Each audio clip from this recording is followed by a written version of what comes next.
നമസ്കാരം. Media 7-ൻ്റെ Chai chat എന്ന പരിപാടിയിൽ നമ്മുടെ യാത്ര ഇന്ന് വന്നെത്തിയിരിക്കുന്നത് മലയാളികളുടെ മനസ്സിലേക്ക് ആഴത്തിൽ ഇറങ്ങിച്ചെന്ന ഒരു വലിയേട്ടൻ മുഖം ഉണ്ട്, നാസർ ലത്തീഫ്. അദ്ദേഹത്തെ നമുക്ക് ഈ പരിപാടിയിലേക്ക് സ്വാഗതം ചെയ്യാം. നമസ്കാരം സർ. ഈ ചായ ചാറ്റിലേക്ക് എന്നെ ക്ഷണിച്ചതിൽ നന്ദി. Thank you.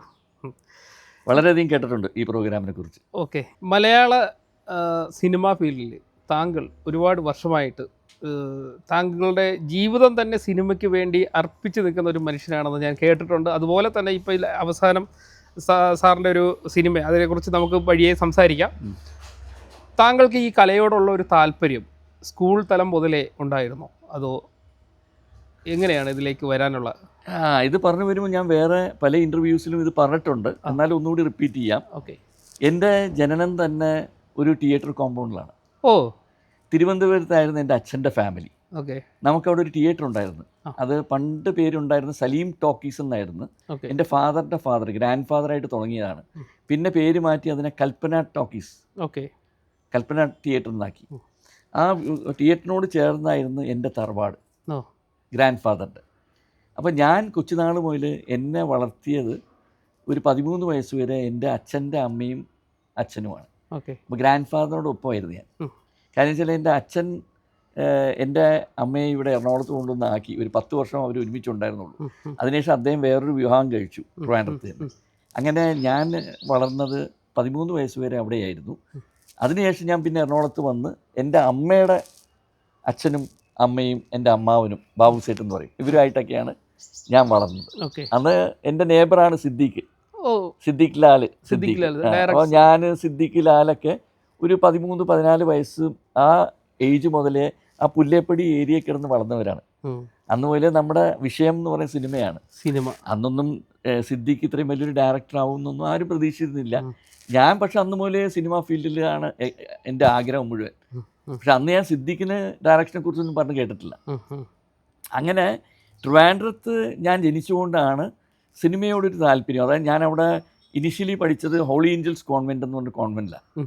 അതുകൊണ്ട് തന്നെ what ever little good English that I can speak today it is all because the foundation that I received at my earlier age. ആ ഒരു ഫൗണ്ടേഷൻ ഉള്ള ബേസ് വാസ് ഗുഡ്. അത് പറഞ്ഞ് പ്രത്യേകം എടുത്ത് പറയാൻ കാര്യം എന്ന് വെച്ചാൽ I am not a very well educated person. I stop my studies when I was in 8th standard. 8ാം ക്ലാസ്സിൽ പഠിപ്പ് നിർത്തി സിനിമയോടുള്ള ജ്വരം മൂത്ത്. അതായത് ചെറുപ്പത്തിൽ അവിടെ കൽപ്പന തിയേറ്ററിൽ, എൻ്റെ ഗ്രാൻഡ് ഫാദറിൻ്റെ തിയേറ്ററിൽ സ്കൂളിൽ നിന്നും വന്നാൽ, ഈ ഹോളി ഏഞ്ചൽസ് കോൺവെൻറ്റിൽ നിന്നും വന്നാൽ 4 മണിക്ക് ബാഗ് എടുത്ത് വലിച്ചെറിഞ്ഞ് നേരെ ഓടുന്ന തിയേറ്ററിലേക്കാണ്. തിയേറ്ററിനകത്ത് പോയി അവിടെ വേലപ്പൻ എന്ന് പറഞ്ഞ നമ്മുടെ ഒരു പ്രൊജക്ടർ കാണിക്കുന്ന ഒരാളുണ്ട്, സിനിമ കാണിക്കുന്ന, അദ്ദേഹത്തിനോടൊപ്പം നിന്ന് സ്ലൈഡ് ഇടലും റെക്കോർഡ് പ്ലേ ചെയ്യലും ഫിലിം കറക്കലും. എന്നാൽ ഫിലിമൊക്കെ ഇങ്ങനെ കറക്കിയാണ്. ഇത് ഇന്നത്തെ മോഡേൺ സിസ്റ്റം ഒന്നുമല്ല. അന്ന് ആ കാലഘട്ടത്തിൽ സത്യം മാഷിൻ്റെയും നസീർ സാറിൻ്റെയും മധു സാറിൻ്റെയും അങ്ങനെയുള്ള ശിവാജി ഗണേശൻ, MGR, ആ സിനിമകളാണ് അവിടെ കൂടുതൽ വന്നിരുന്നത്. അപ്പോൾ അന്ന് മുതൽ ഈ സിനിമയോടും മിമിക്രിയോടൊക്കെ വലിയ താല്പര്യമായിരുന്നു. അപ്പോൾ അന്ന് ഓരോ സിനിമയും 5-8 തവണയൊക്കെ കാണും. അതിനുശേഷം കുടുംബക്കാരെല്ലാവരും വന്ന് ഒരുമിച്ചിരിക്കുമ്പോൾ ഇങ്ങനെ പലവരും ഇങ്ങനെ മിമിക് ചെയ്യും. അന്നത്തൊക്കെ നമ്മുടെ മനസ്സിലേറ്റവും പ്രിയം തന്ന ആളാണ്, ഇന്നും നമ്മൾ ഓർത്തിരിക്കുന്ന ആളാണ് മണ്ടിപ്പെണ്ണെ എന്നൊക്കെ പറഞ്ഞ നസീർ സാറിനെ. അപ്പം നസീർ സാറിനൊക്കെ അത്രത്തോളം ഇഷ്ടമായിരുന്നു. എൻ്റെ ഫാദറായിട്ട് നല്ല ഫ്രണ്ട്ഷിപ്പ് ആയിരുന്നു അദ്ദേഹത്തിന്. ഫാദർ അവിടെ ബിസിനസ്സായിരുന്നു ട്രിവാൻഡ്രത്ത്. അപ്പം ഇവരെല്ലാവരുമായിട്ട് വലിയ ബന്ധങ്ങളുണ്ടായിരുന്നു, സത്യം മാഷായിട്ടും അടൂർ ബാസി ചേട്ടനായിട്ടും ബഹദൂറിക്കയായിട്ടും എല്ലാവരുമായിട്ട്. അങ്ങനെ സിനിമയോട് ഭയങ്കര അതീവായ മോഹം, എന്താ പറയുക, ഒരു ഭ്രാന്ത്, സിനിമാ ഭ്രാന്ത് മൂത്ത് ഇവിടെ വന്നിട്ടും പഠിപ്പിലൊക്കെ വളരെ പിന്നോട്ട്, പഠിക്കുന്നില്ല, ഫുൾ സിനിമ മാത്രമേ ചിന്തയുള്ളൂ. ആ സമയത്താണ് ഇവിടെ SRVയിൽ ഞാൻ കുറച്ച് നാൾ പഠിച്ചിട്ടുണ്ട്. ഒക്കെ തോറ്റു പഠിച്ചതാണ് കേട്ടോ. എറണാകുളത്ത് ഓരോ ക്ലാസ്സിലും എല്ലാം നല്ല വ്യക്തമാക്കണമെന്ന് പറഞ്ഞ് 2-3 തവണയൊക്കെ പഠിച്ചിട്ടാണ് 8 വരെ എത്തിയത്. എത്ര തവണ തോറ്റിട്ടുണ്ട്? അത് കണക്കൊന്നുമില്ല, കണക്ക് പറയാണ്ടിരിക്കുന്നതല്ല. സിനിമയാണ് ജോലി. അപ്പോൾ അന്ന് SRVയിൽ എനിക്കിപ്പോഴും ഓർമ്മയുണ്ട്, SRV പഠിച്ചുകൊണ്ടിരിക്കുമ്പം ശാപമോക്ഷം എന്ന് പറഞ്ഞൊരു സിനിമയുടെ ഷൂട്ടിംഗ്, ജയൻ ചേട്ടനും ഷീല അമ്മയൊക്കെ അഭിനയിക്കുന്ന സിനിമ. അപ്പോൾ അതിൻ്റെ ഷൂട്ടിംഗ് അവിടെ നടക്കുക. ഞാൻ സ്കൂളിൽ നിന്ന് ക്ലാസ്സും കട്ട് ചെയ്ത് അവിടെ ഒരു ബസ് നിൽക്കുക. അപ്പോൾ ബസ്സിൽ യാത്ര ചെയ്യുന്ന സീനാണ് എടുക്കുന്നത്. കോതമംഗലം വരെ പോകാനുള്ള ബസ്സാണ്. ഞാൻ രാവിലെ ക്ലാസ്സും കട്ട് ചെയ്ത് നേരെ ബസ്സിനകത്ത് കയറിയിരുന്നു. ഒരു കൊച്ചു പയ്യനില്ല. അപ്പോൾ അതിൻ്റെ പ്രൊഡക്ഷൻ കൺട്രോളർ, ഇത് ഞാൻ പേര് ഓർക്കുന്നില്ല, അദ്ദേഹത്തിന് ഞാൻ പറഞ്ഞു എനിക്ക് ഭയങ്കര ഇൻട്രസ്റ്റ്, മോനെ ഇരുന്നു അവിടെ ഇരുന്നു എന്ന് പറഞ്ഞു. അങ്ങനെ ആ ബസ്സിൽ മുഴുവൻ യാത്ര ചെയ്ത് 5 മണിക്കാണ് തിരിച്ചു വന്ന് എത്തുന്നത്. പിന്നെ വീട്ടിൽ വന്നപ്പോൾ വീട്ടിൽ നിന്ന് നല്ല വഴക്ക് കിട്ടി. പിന്നെ അതിനുശേഷം ഇതിൻ്റെ ഗാനരംഗമൊക്കെ ഞാൻ ഓർക്കുന്നു, ദ്വാരക ഹോട്ടലിൽ വെച്ചായിരുന്നു ജയൻ ചേട്ടൻ ഇങ്ങനെ മൈക്കൊക്കെ പിടിച്ച് പാടുന്നതുമൊക്കെ. അപ്പോൾ അതിനെല്ലാം ഞാൻ പോയി അറ്റൻഡ് ചെയ്തിട്ടുണ്ട്. അപ്പോൾ സിനിമ എന്ന് പറഞ്ഞാൽ ഒരു ഭ്രാന്തായിരുന്നു. സാർ ഒരു കാര്യം ചോദിച്ചോട്ടെ, സാർ ഇത്രയും സിനിമ ആഗ്രഹിച്ച ആ പ്രായത്തിലേക്ക് ഇറങ്ങി ചെല്ലുമ്പോൾ എപ്പോഴായിരുന്നു സാറിൻ്റെ പേരൻസ് ഇതിന് സാറിന് വേണ്ടി സപ്പോർട്ട് ആയിട്ട് മുന്നോട്ട് വന്നത്? എന്നെ ആരും അങ്ങനെ സപ്പോർട്ട് ചെയ്തിട്ടില്ല. എന്നുവെച്ചാൽ എൻ്റെ ഫാദറിൻ്റെ ഫാമിലി ഒരു ഇത്തിരി മോഡേൺ രീതിയിൽ ജീവിച്ചു വന്നവരായിരുന്നു. എൻ്റെ അമ്മയുടെ ഫാമിലി എന്ന് പറഞ്ഞാൽ ഭയങ്കര ഓർത്തഡോക്സ് ആണ്. ഇപ്പോഴും അതെ, അവർക്ക് അങ്ങനെ സിനിമയോടൊന്നും വലിയ കാര്യമില്ല.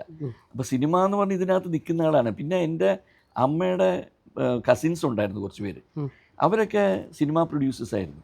കലാലയ ഫിലിംസ് എന്ന് പറഞ്ഞ് നമ്മുടെ കണച്ചായി ലോഡ്ജിൽ ഒരു സ്ഥാപനം ഉണ്ടായിരുന്നു, ബോക്സ് ഓഫീസ് ഫിലിംസ് കണച്ചായി ലോഡ്ജ്. അവർ നിർമ്മിച്ച പടങ്ങളാണ് വിലക്കപ്പെട്ട ബന്ധങ്ങൾ, മനസ്സ്, ജലകന്യക, ഡോക്ടർ, മാണിക്യക്കൊട്ടാരം, ഇതൊക്കെ അവരെടുത്ത പടം. പിന്നെ എൻ്റെ ഒരു ബന്ധത്തിൽ ഒരു റിലേറ്റീവാണ് ചെമ്മീൻ ബാബു, ചെമ്മീൻ സിനിമ എടുത്ത ആൾ. അപ്പോൾ അവരൊക്കെയാണ് എൻ്റെ മനസ്സിലെ എൻ്റെ മാതൃക. അപ്പോൾ അവരെ കണ്ട് ഇതിലേക്ക് വരണം ഉള്ള രീതിയിലാണ് ഞാൻ പറഞ്ഞ പോലെ 8ാം ക്ലാസ്സിൽ പഠിപ്പും നിർത്തി ഇവിടുന്ന് ട്രെയിൻ കയറി നേരെ മദ്രാസിലേക്ക് പോയി.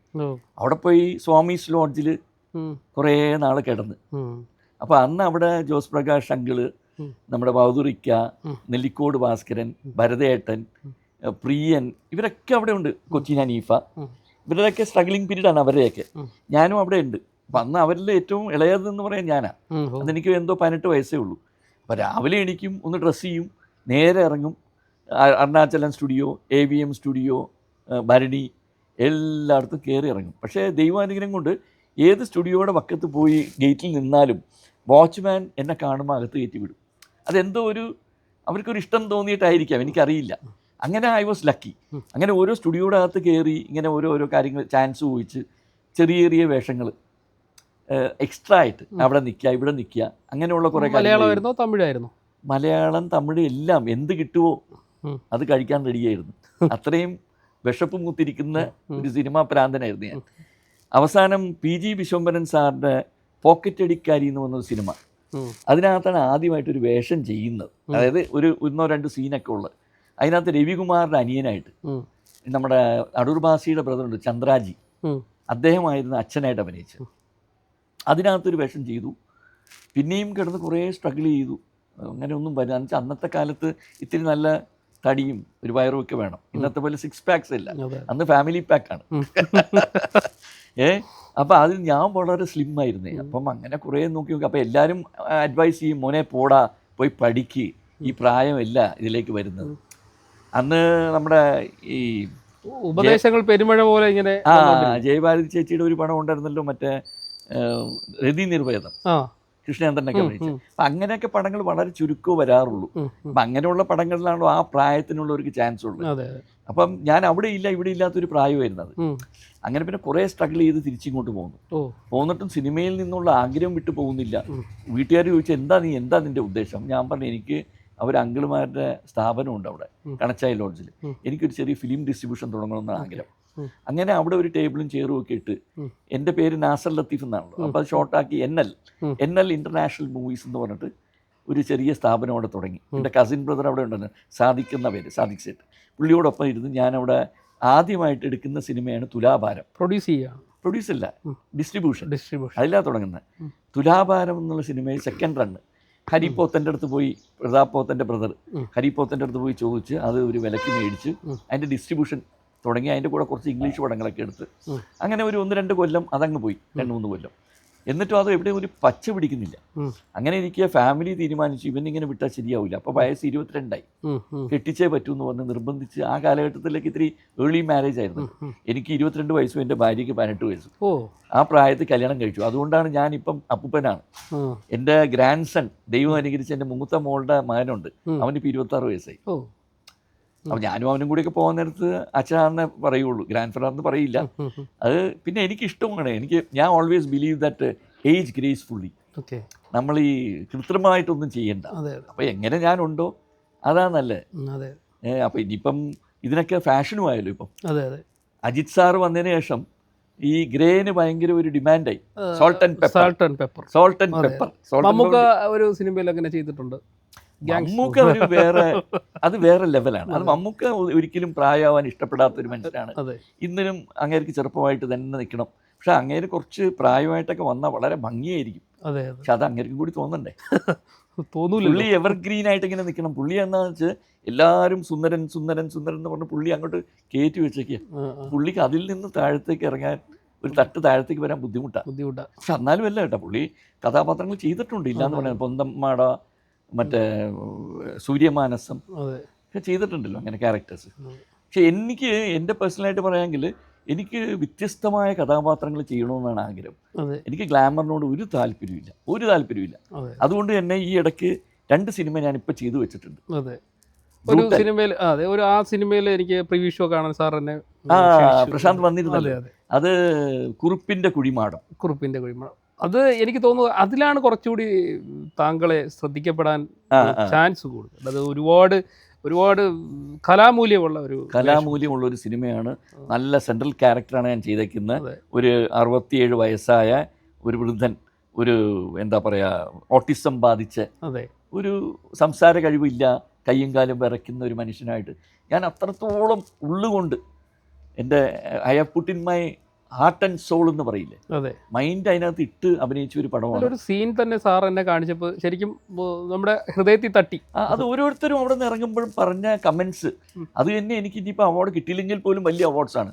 അതിൽ ഒരു ആൾ വന്ന് എന്നോട് പറഞ്ഞു, ഇനി ഒരു ഇന്ത്യൻ ഫിലിം ഇൻഡസ്ട്രിയിൽ ഇതിലപ്പുറം ഒരാൾക്ക് ചെയ്യാനില്ല.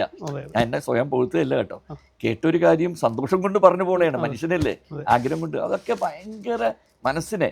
അപ്പം ഞാൻ വളരെ വ്യക്തിപരമായിട്ട് ഈ 2026 will lead me to somewhere. എനിക്ക് കിട്ടാണ്ട് പോയ അർഹതപ്പെട്ട സ്ഥാനമാനങ്ങൾ അറ്റ്ലീസ്റ്റ് ഈ വർഷമെങ്കിലും എനിക്ക് കിട്ടുമെന്ന് വളരെയധികം നോക്കത്താ ദൂരത്ത് കണ്ണും നട്ട് പ്രതീക്ഷിച്ചിരിക്കുന്ന ഒരാളാണ്. അതിലൊരു പടമാണ് കുറുപ്പിൻ്റെ കുഴിമാടം. അതിൻ്റെ ഡയറക്ടറാണെങ്കിൽ എനിക്ക് എടുത്തു പറയാനിരിക്കുന്നു ബിബിൻ പോൾ സാമുവൽ. അതിമനോഹരമായിട്ട് പുള്ളി ഡയറക്റ്റ് ചെയ്തു. എന്നുവെച്ചാൽ എനിക്ക് അത്രയും ഫ്രീഡം തന്നു. ഈവൻ ഡയലോഗ്സ് പോലും അങ്ങനെ പ്രത്യേകിച്ച് പറയണമെന്ന് പറഞ്ഞില്ല. ഇതാണ് സംഭവം, ഇതാണ് ഓരോ സീൻ അതിൽ ചെയ്തതും എനിക്ക് ദൈവം അനുകരിച്ച് ഭയങ്കരമായ ക്ലാപ്സ്. അത് എനിക്കൊന്നും മറക്കാൻ പറ്റില്ല. സ്പെഷ്യലി ഞാനൊരു കേസ് തോറ്റിട്ട് ഞാൻ ഒരു കാട്ടിപ്പോയി നിന്ന് ഒരു പടം വരയ്ക്കുന്നു, ഒരു ജഡ്ജിൻ്റെ പടം വരച്ചിട്ട് അതിൻ്റെ മുമ്പിൽ വന്ന് കിടന്ന് യാചിക്കുന്നുണ്ട്, എനിക്ക് നീതി എന്ന് പറഞ്ഞു. ആ ഒരു സീനൊക്കെ പുള്ളി എന്നോട് ജസ്റ്റ് ഇതാണ് സംഭവം എന്ന് പറഞ്ഞു. ഞാൻ എൻ്റെ രീതിയിൽ അവതരിപ്പിച്ചു. സത്യമാണ്, അത് കഴിഞ്ഞപ്പോൾ ഒരു 2 സെക്കൻഡ് സൈലൻസോടുകൂടി എല്ലാവരും ക്ലാപ്പ് ചെയ്ത് ഇദ്ദേഹം ഓടി വന്ന് എന്നെ കെട്ടിപ്പിടിക്കുക. അതൊക്കെ ഒരു മനസ്സിൽ മറക്കാൻ പറ്റാത്ത ചില സാഹചര്യങ്ങളാണ്. അതുപോലെ കുറേയധികം സീൻസ്, അതിലൊന്നും കാര്യമായിട്ട് റീടേക്സ് വരാത്ത, എല്ലാം ഓരോ ഷോട്ടും അത്രേ അതിനകത്ത് ഇറങ്ങി ഉൾക്കൊണ്ട് ചെയ്ത സീൻസാണ്. അപ്പോൾ ആ ഒരു പടം എനിക്ക് വളരെയധികം പ്രതീക്ഷ നൽകുന്നുണ്ട്. അതുപോലെ തന്നെ അടുത്ത പടം പറയാമെങ്കിൽ ബ്രൂട്ടൽ. അത് ഞാനും അമൽ കെ ജോബി, ഗുമസ്തൻ, ഇപ്പോൾ ഇറങ്ങിയ മറ്റേ ആഘോഷം, ഇതൊക്കെ ചെയ്ത ഡയറക്ടറുണ്ട്. അമലും ഞാനും കൂടി ജോയിൻ്റ് ആയിട്ട് നിർമ്മിച്ച പടമാണ്. 50-50 ആയിട്ട് നിർമ്മാണത്തിൽ ഒരു പങ്കാളിയായിരുന്നു. ഞാനും എൻ്റെ ബാനറും പുള്ളിയുടെ ബാനറും കൂടി. ഞാൻ ഇതിനു മുമ്പ് ഒരു പടം നിർമ്മിച്ചിട്ടുണ്ട്, ആഷിക്ക് വന്ന ദിവസം എന്ന് പറഞ്ഞു. അത് നമ്മുടെ ഒരു ക്രിഷ് കൈമലാണ് ഡയറക്റ്റ് ചെയ്തത്, പ്രിയാമണി അഭിനയിച്ച്. അതിനകത്ത് എനിക്ക് 4 ബെസ്റ്റ് ആക്ടർ ഇൻ്റർനാഷണൽ അവാർഡ്, അതുകൂടാണ്ട് Dada Sahib film festival award, Kerala state നോമിനേഷനൊക്കെ ഉണ്ടായിരുന്നു. ആ വർഷമാണ് നമ്മുടെ ഇന്ദ്രൻസിന് കിട്ടുന്നത് ബെസ്റ്റ് ആക്ടർ. അത് അദ്ദേഹത്തിൻ്റെ തലവിധി മാറ്റി. പക്ഷേ എനിക്ക് കിട്ടും ചിലപ്പോൾ എൻ്റെ ഇത് മാറുമായിരുന്നു. Anyway I am happy for him. It's a very nice sweet person.